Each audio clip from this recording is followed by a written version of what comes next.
খুব সুন্দর ঘিরান। আসলে সাদা চামড়ার ঘিরানটাই আলাদা। এখন বুঝতে পারলাম।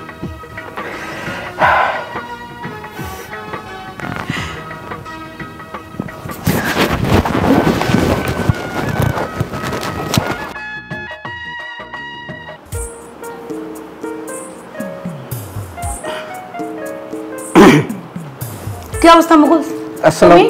আসসালামু আলাইকুম ম্যাডাম। ওয়ালাইকুম সালাম। তোমাকে তো আমি ডাকি নাই।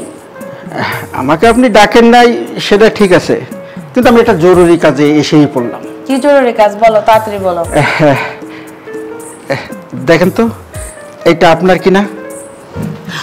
এটা তুমি কোথায় পেলা? হয়তো ছাদে নালা ছিল, আমার গেটের সামনে এসে পড়লো, আমি দেখলাম। খুব সুন্দর ঘেরান, মনে করলাম আপনারই হবে। যেরকম শরীর আপনার, মাঝে মধ্যে যখন আপনি গেট দিয়ে বেরোতেন ঢুকতেন, ঠিক এরকম লাল বেড়াটা আপনি পিন্দে থাকতেন। সেইভাবেই আন্দাজ করে আপনার রুমে আসলাম। আমি মনে মনে ভাবতাম, ঠিক এইরকম একটা মেয়ে আমার জীবন সঙ্গী হতো, কত না ভালো হতো। কিন্তু কোথায় আপনারা আর কোথায় আমরা? নিচে থেকে উপরে স্বপ্ন দেখতে হয় না, কিন্তু আমি সেই স্বপ্নটা দেখেছিলাম। আজকে স্বপ্নটা পূরণ করার একটা সুযোগ এসে গেল।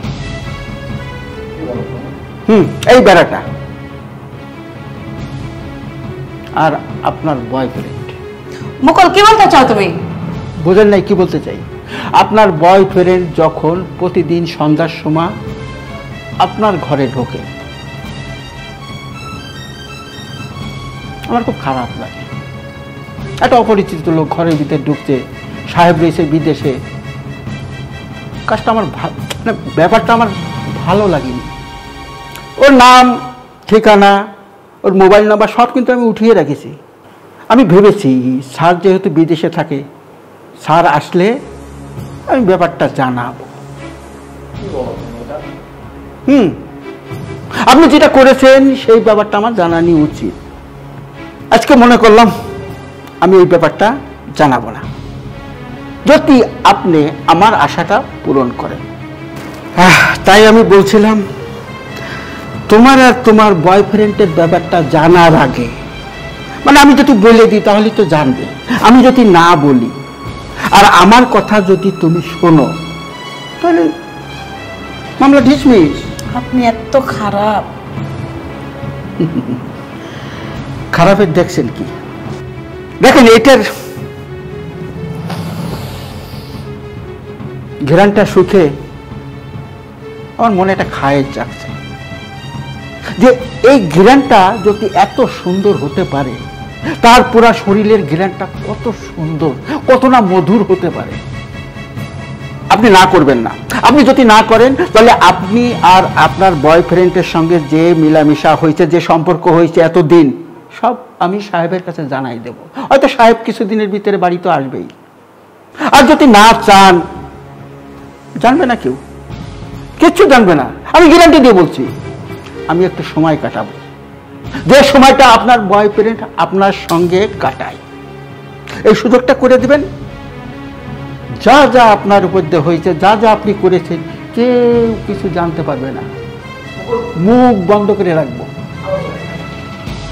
আপনার সাথে যে যে ঘটনা হয়েছে, যা আপনি ঘটিয়েছেন আপনার বন্ধুর সাথে, এই মুখ দিয়ে আনতে চাই না, সেটা কেউ জানবে না। মুকুল, বেয়াদবি কিন্তু বেশি হয়ে যাচ্ছে। আমি কিন্তু তোমার স্যারকে সব বলে দেব।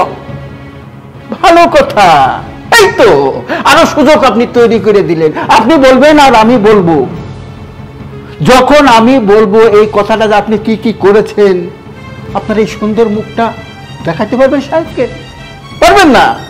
আমি গ্যারান্টি দিয়ে বলছি, পারবেন না। এই সব কথা শোনার পরে সাহেব আপনাকে কি করবে জানেন? একবার লাথি মেরে বাড়ির থেকে বের করে দেবে। আপনি যে কাজটা আপনার বয়ফ্রেন্ডের সাথে করেছেন না, ঠিক সেই কাজটাই আপনি আমার সঙ্গে করবেন। মানে আপনি আমাকে একটু সময় দেবেন, আমি এনজয় করব আপনার সাথে। তাহলে আমার কথা রাজি? ঠিক আছে। Very good. শুনলে একটু ঘুরিয়ে পেঁচিয়ে তারপরে শুনলে। চলুন চলুন।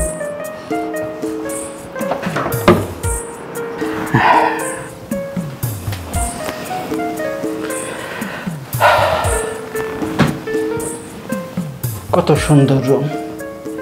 অনেক আশা ছিল এরকম একটা রুমে থাকবো, ঘুমাবো। আল্লাহ আশাটা পূরণ করেছে তোমারও সিলায়। এইটা ঘিরান শুকার পরে মনে একটা স্বাদ জাগিয়েছিল, তোমার শরীরের ঘিরানটা একটু শুকবো। কেমন ঘিরানটা আমি নেব। আমার ভিতরে একটা কুত্তা আছে, ও শুয়ে রয়েছে। এই ঘিরানটা নেওয়ার পরে আমার কুত্তাটা জেগে উঠবে, তখন আমার সব কিছু বলতে সুবিধা হবে। যাই হোক, বেশি সময় নেব না, আমার তো ডিউটি আছে। শুয়ে পড়ো, কাজটা করে যাই।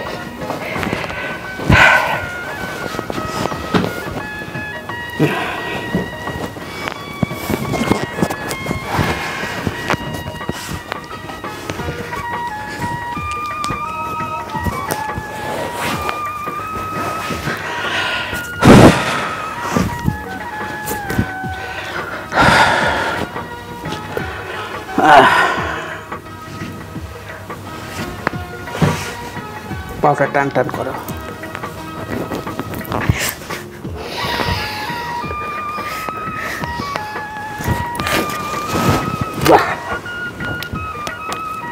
খুব সুন্দর ঘিরান। আসলে সাদা চামড়ার ঘিরানটাই আলাদা, এখন বুঝতে পারলাম।